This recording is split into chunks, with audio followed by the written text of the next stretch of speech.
A doutrina da Trindade é uma doutrina que ela envolve, principiologicamente, uma atitude de fé. Sem fé é impossível agradar a Deus, é impossível conhecer a Deus, é impossível transcender das nossas limitações naturais. A fé é esse capacitador do Espírito para que ele, em comunhão com o Espírito de Deus, receba a verdade.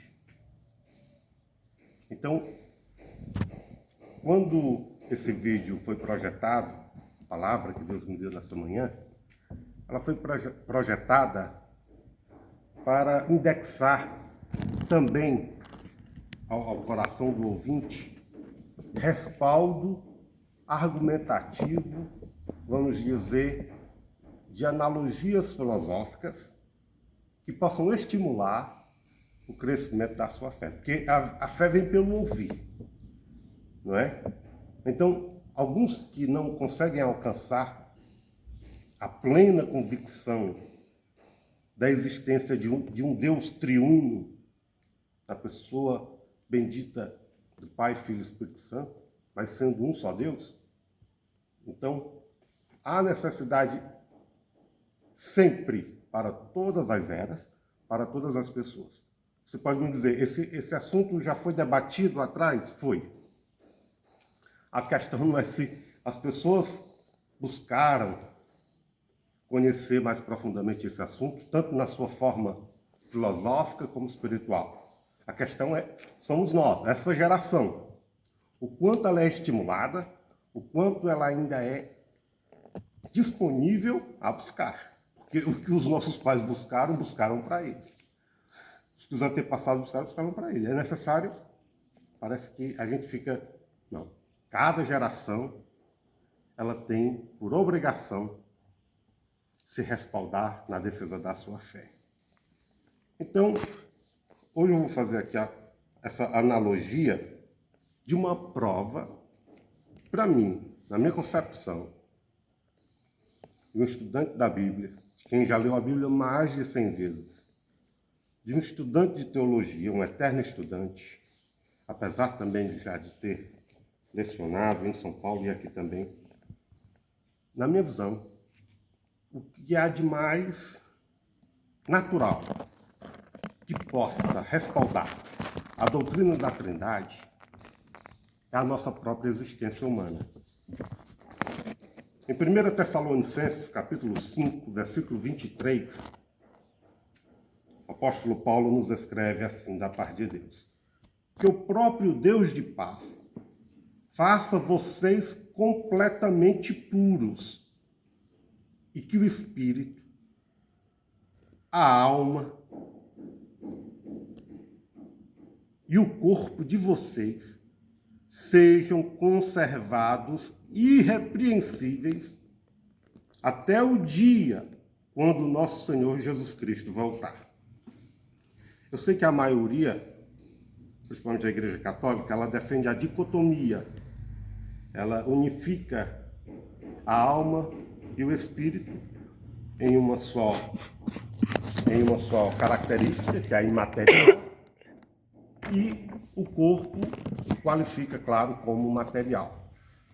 Mas nós pentecostais, nós somos de seminários, que somos de uma escola pentecostal, nós atribuímos ao homem, ao ser humano, quando a gente diz ao homem, claro, aos dois gêneros humanos, nós entendemos a tricotomia humana como sendo, de fato, a expressividade de quem é o ser humano.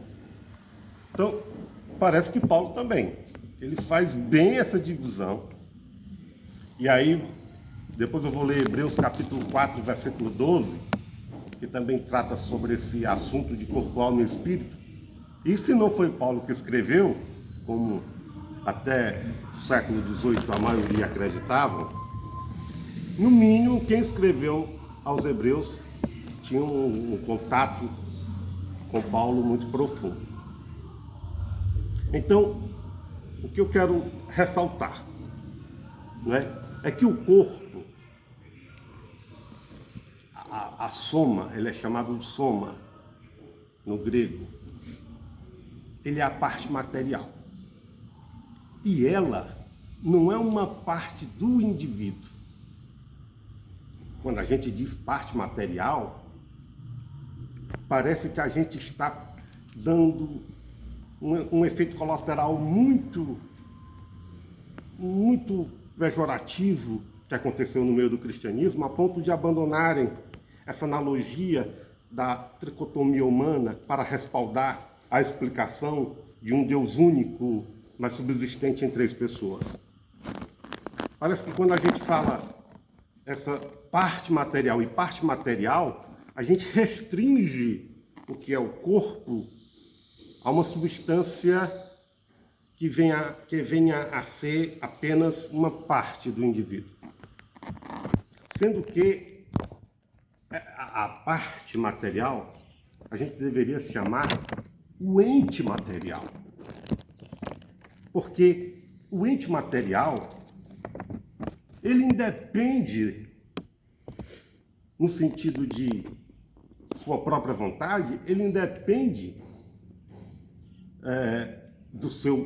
da sua alma, que é o psique. Ele não independe no sentido de existir, porque se existe, se pensa, logo existe, né? Se eu existo, logo eu sou corpo, alma e espírito. Mas não como partes.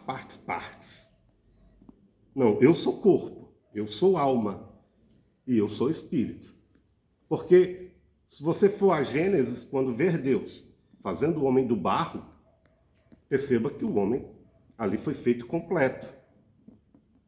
Inclusive, a sua cachola, a gente pode dizer assim, né? A sua nuvem de dados, o seu cérebro, foi ali feito organicamente. Então, eu tenho na minha concepção que a alma está muito mais elevada, por isso que talvez alguns juntaram a psique à pneuma, a alma ao espírito, está muito mais elevada do que simplesmente o que é material, o que é orgânico em nosso cérebro. Então, por isso que a alma ela é considerada a mente das emoções, da personalidade, do caráter. Quanto que a parte corporal, ela é esse animal, às vezes impulsivo. É ele que, primeiramente, tem acesso ao que possa lhe agradar. Não é verdade? Então, o que motiva o ente material? O corpo. O que traz conforto? A matéria. É lógico. Por isso que o corpo, a carne está contra o espírito. Porque esse ente, mesmo antes de cair, ali Eva, ela já se sentiu atraída pelo que pudesse lhe trazer materialmente vantagens, né? E veja, ela não tinha ainda pecado nem Adão. Você percebe que é mais do que o que a psique e a pneumatologia possam explicar. Era algo inerente à própria inocência do ente material, do ente físico. Só pode, ela não tinha pecado ainda. Ela não tinha maldade em seu coração. Ela não conhecia o que era o bem e o mal ainda. Por que ela sucumbiu? Por simplesmente ser, né, ali instigada, motivada a entender que aquilo ali lhe atraía para benefício material. Então você percebe aqui que o corpo não é uma parte material, porque isso vai desembocar no efeito colateral que traz heresias, que é o parcialismo de Deus. Se eu configuro o homem tricotômico para representar uma explicação de um Deus triuno, e eu chamo essa parte material de uma parte do ser humano, eu vou entrar na heresia do parcialismo de Deus. Dizer que o Espírito Santo é uma parte de Deus, o Pai é uma parte de Deus e o Filho uma parte de Deus. Quando não existe um Deus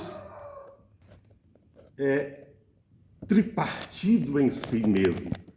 Existe um Deus subsistente em três entes.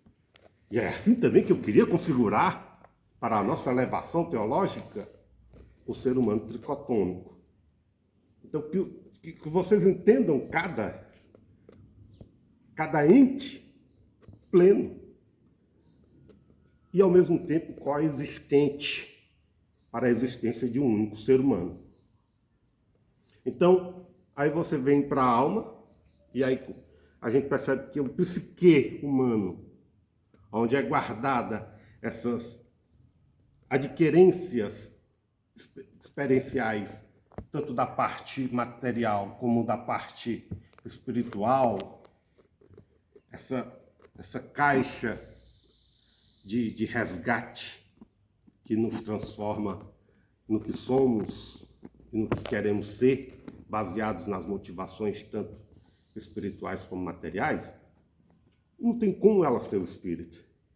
Porque é muito bem definido que esse psique também é um ente especial. E apesar de ser sua alma, seu psique, ela existe por si mesmo na sua capacidade e personalidade. O que vem a separar o psique da pneuma, do espírito. Porque você vê que a espiritualidade é outro ente do ser humano com suas próprias vontades, não é limitações, mas suas próprias tendências. Qual é a tendência do espírito? Deus é espírito. Para se adorar a Deus, tem que se adorar em espírito e em verdade. Agora, você há de convir comigo que muita gente não se prepara para viver a espiritualidade, apesar de terem sede. Porque se o espírito é um ente que compõe o ser humano, não como parte, mas como um ente pleno da capacidade pneumatológica de um ser humano, é lógico que ele tem, às vezes, suas vontades privadas pela força que o corpo e a alma exercem em não querer que o pneuma se desenvolva. E aí nós vamos para Hebreus, como eu falei, capítulo 4, versículo 12. Aos Hebreus 4 e 12, a gente vai perceber essa riqueza aqui de ensinamento. Pois a palavra de Deus é viva e poderosa e mais cortante do que uma espada afiada dos dois lados, que penetra fundo a ponto de separar alma e espírito. Ora, o que a maioria das igrejas cristãs fizeram, que foi juntar alma e espírito para eles serem entes imateriais, e aí a dificuldade de qualificá-lo como um ente único e individual, nos é proposta aqui uma ideia de que não, de que essa arma inigualável, mais penetrante, ela não é uma espada de dugma, ela é mais penetrante. Ela é capaz tanto de distinguir a alma e espírito, juntas e medulas, e aí já destrinchando o que ela faz com o nosso ente material, pensamentos e desejos do coração, mostrando-nos como somos na realidade. Então, na realidade, nós somos corpo, alma e espírito. Não é porque juntas e medulas estão na mesma parte, e aí sendo tudo parte da material, que alma e espírito, só por serem parte material, também se configurariam como um único ente. Não. Pneuma é completamente diferente do que chamamos de alma. Bom, aí nós vemos que o Agostinho de Hipona, que é como um grande escritor, claro que a gente pode fazer críticas divergentes ou congruentes com o que ele afirma. E ele teve dificuldade de expressar a tricotomia humana no sentido de atribuir essa separação da alma do espírito. Mas, filosoficamente, ele é um dos maiores filósofos da nossa igreja, ele conseguia distinguir muito bem. Apesar de se declarar mais tendencioso a dizer que o ser humano era dicotômico, ele, na prática, conseguia atribuir muito bem a tricotomia, onde a parte material expressava a existência de um ser. Claro, o ente da alma revela para nós o conhecimento. Claro, o pensamento. E a parte pneumatológica, o amar. Porque Deus é amor. Né? E Jesus nos diz que nisto vos conhecerão que sois meus discípulos, quando vos amardes uns aos outros. Aí amar é muito mais do que a popularização desse termo nos nossos dias e a aplicabilidade dele na rotina das nossas vidas. Aí é muito mais profundo, a gente pode depois falar sobre o amor de uma forma diferente. Mas já Irineu de Lyon e Orígenes, eles conseguiam, né, se identificaram como pessoas comprometidas com o entendimento da tricotomia humana, respaldando o entendimento desse único Deus trino. Não é verdade? Então, para concluir, nós vamos aqui dizer para você o porquê que eu busco nas coisas naturais o entendimento do que é para ser da fé. Porque em Romanos capítulo 1, versículo 20 e 21, diz assim, olha, desde a criação do mundo, as qualidades invisíveis de Deus, ou seja, o seu poder eterno e a sua natureza divina, são vistas pelos homens claramente. Elas podem ser compreendidas por meio das coisas criadas. Sim, não é heresia e não é uma analogia forçada querermos entender Deus, se a minha fé não alcança, espiritualmente falando, vim pelo processo pedagógico da analogia correta, da exegética correta, de uma hermenêutica respaldada biblicamente para o processo de crescimento dessa fé. Então, é isso que o Paulo declara no versículo 20.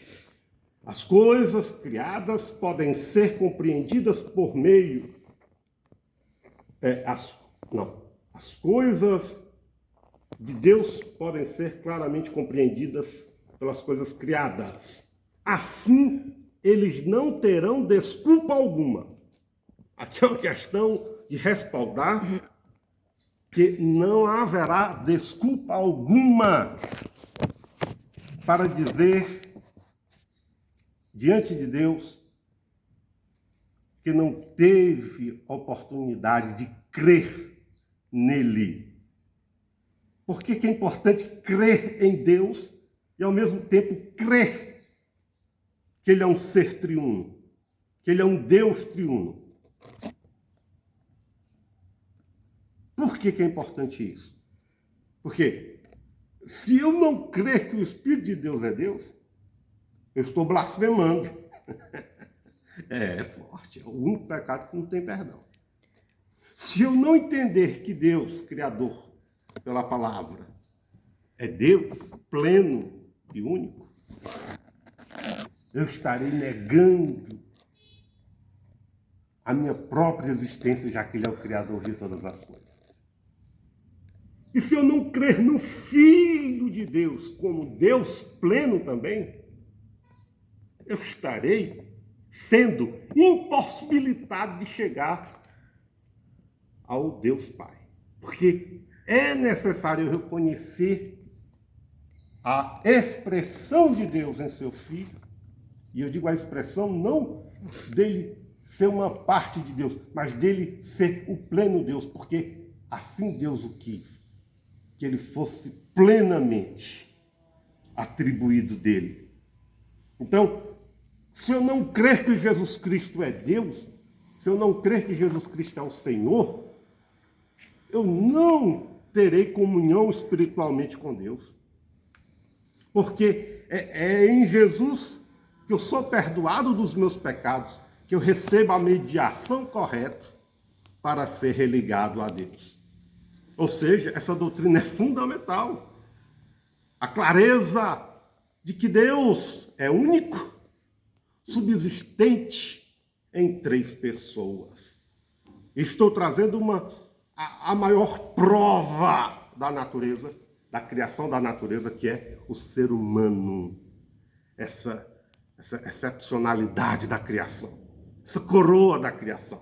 Trouxe logo a coroa da criação. E já falei que essa doutrina não respalda o parcialismo de Deus. Respalda se eu usar os termos inadequados para corpo, para o ente do corpo, para o ente da alma e para o ente do espírito que compõe o ser humano. E eu poderia aqui também expandir obras da natureza que revelam Deus, como Romanos diz. Os microcosmos. Você veja, átomo, a menor partícula de matéria do universo. Átomo. Tudo era energia e esse caldo de energia tinha em si todas as suas tabelas periódicas, todos os elementos. Assim é a ciência. Biblicamente, átomo, trazendo a analogia para o átomo. A menor partícula da junção dessa energia, que era pura energia, se juntam numa fusão e compõem um átomo. Tudo são átomos. Tudo que é matéria tem que ter átomo. Prótons, elétrons e nêutrons. Esses 3 compõem um átomo. De novo, algo perfeitamente existente, mas cada um é um ente diferente. Tem que ser um átomo para se compor as junções deles em matéria. Mas esse átomo, um único átomo em si próprio, ele é composto de prótons, elétrons e nêutrons.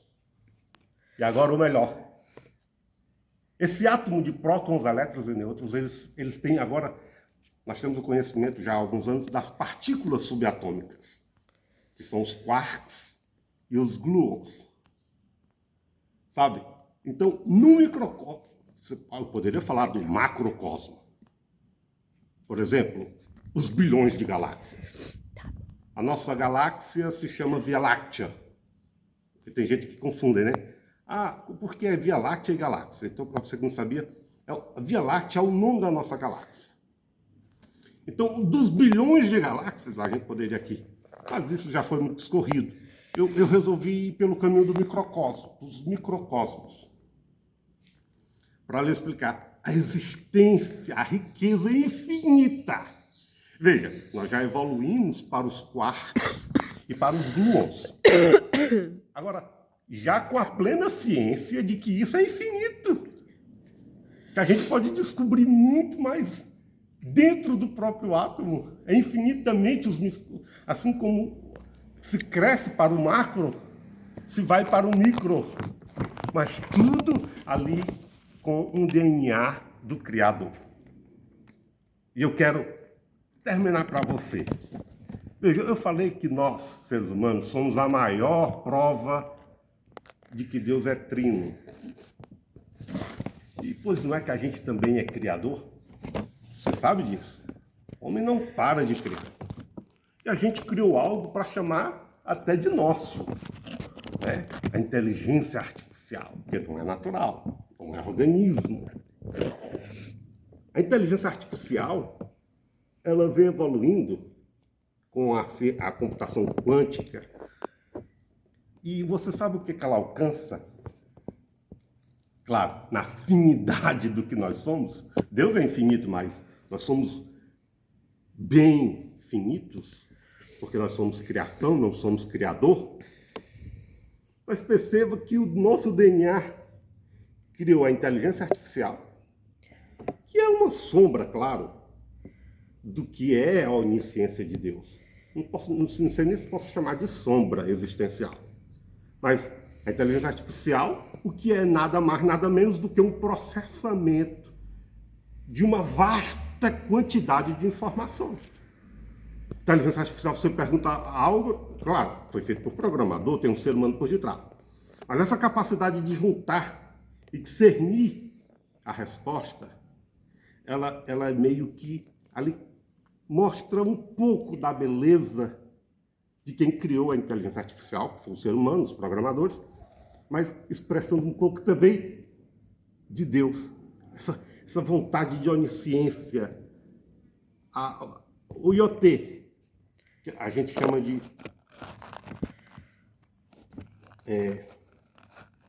inteligência das coisas, que o ser humano criou, é uma onipresença, né? As geladeiras agora vão lhe dizer o que está faltando dentro dela sem você estar na sua cozinha. Um exemplo básico, a gente poderia ir a computação quântica, ali meio que representando, não posso nem chamar de sombra da onipotência de Deus, é claro, porque ela foi feita por uma coisa criada que somos nós, mas mostrando uma potência muito grande, não vou chamar de onipotência, porque só onipotente só Deus, pela infinidade que eu nem consigo transcender a entender, mas a computação quântica mostrando a capacidade de resolver problemas grandes, cálculos que levariam bilhões de anos, poderão ser feitos daqui a 5 anos em segundos. Equações, fórmulas de medicina. Em vez de você perdendo tempo, anos e anos com testes em animais e tudo mais, a computação quântica vai te levar a criar fórmulas rápidas para soluções de grandes problemas, mostrando um poder muito grande de solução de problemas. Agora, quanto ao modalismo, que faltou falar, que o perigo do efeito colateral da gente trazer Deus para uma analogia das coisas criadas, tanto por ele agora como por nós, que aí mostraria Deus em partes, modos de Deus operar, também essa analogia não respalda o motivo de muita gente não querer usar a analogia da tricotomia humana para explicar um pouco esse Deus triunfo. Porque o que opera no ser humano não são modos de um ser humano, mas entes do ser humano. Então, eu não vejo, ou seja, um átomo, o átomo é modos de Deus. Não, o átomo ele tem prótons, elétrons e nêutrons. E pronto, não são modos de Deus, são entes de Deus, o Pai, Filho e Espírito Santo. O corpo, a alma e o espírito não são partes do ser humano, são entes que compõem o ser humano. O átomo, os prótons, os elétrons e os nêutrons não são modos de expressão do átomo, são entes que compõem o átomo. Não posso chamar de ente porque, claro, é uma molécula física, mas eu posso chamar de componentes. Claro que o natural não é a grandeza do espiritual, mas para promover a iniciação dos que faltam fé para entender Deus é que Romanos deixa claro a indesculpabilidade para todos aqueles que alegarem a não conectividade com esse conhecimento, porque a própria natureza revela quem é Deus. Forte abraço, até a próxima.